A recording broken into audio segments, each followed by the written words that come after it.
আসসালামু আলাইকুম রহমতুল্লাহ।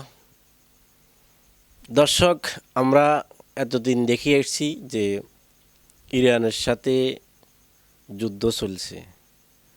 এখন ইরানের সাথে যে যুদ্ধ চলতেছে, কয়টা রাষ্ট্রের সাথে যুদ্ধ চলে?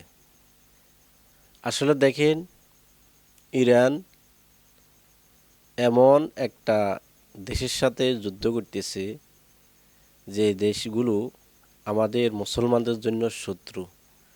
শত্রু হিসেবে তাদের কৃতিকর্ম, ঐতিহ্য একমাত্র সেটা হচ্ছে মুসলমানকে কিভাবে ধ্বংস করতে পারে, এটাই।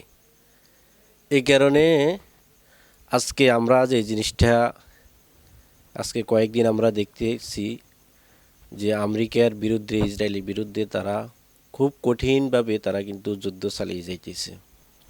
এবং এই মুহূর্তে আপনারা নিজেরা দেখেন, কোনো একটা মুসলিম দেশ তাদের পক্ষে কিন্তু কথা বলে নাই। কিন্তু আজকে হঠাৎ করে একটা দেশ গর্জিয়ে উঠছে। আসলে এই জিনিসটা আমার কাছে ভালো লাগছে যে উত্তর কোরিয়া কিম উং জং তিনি ঘোষণা দিয়ে দিয়েছে, আমি ইরানের পক্ষে আছি। এটা কিন্তু আজকের নয়, এটা আরও বহু আগ থেকে কিম উং জং কিন্তু বলতেছিল ইরানের পক্ষে আছে, কথা বলবে, ইরানের পক্ষে কাজ করবে। এই জিনিসটা কিন্তু কিম উং জং আরও বহুত আগে বলছে। তো এখন আমরা দেখতেছি যখন কেউ তার পাশে নাই, কিম উং জং কিন্তু এখন বলতেছে ইরান যদি তাহলে কিন্তু আমি তার কাছে অস্ত্র পাঠাইতে পারি।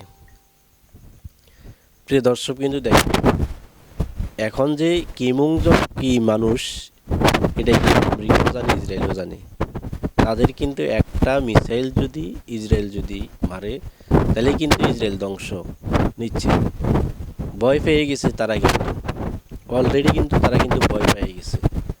কারণ কিম উং জং কিন্তু যে জিনিসটা মুখে বলে সে জিনিসটা বাস্তবায়নও করে।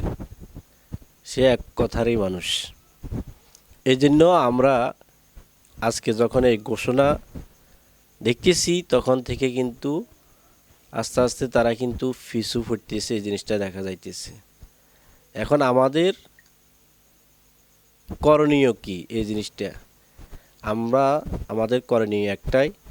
আসলে দেখেন, যুদ্ধ জিনিসটা কিন্তু ভালো না। এটা প্রত্যেকটা দেশের জন্য এটা অমঙ্গল। এটা কখনো ভালো না, মঙ্গল হইতে পারে না এটা। তো আমরা সবাই কি করব? দোয়া করব এইসব যুদ্ধ যেন না হয়, সঠিকভাবে যেন আমরা সুন্দরভাবে চলতে পারি, এই জন্য আমরা দোয়া করব।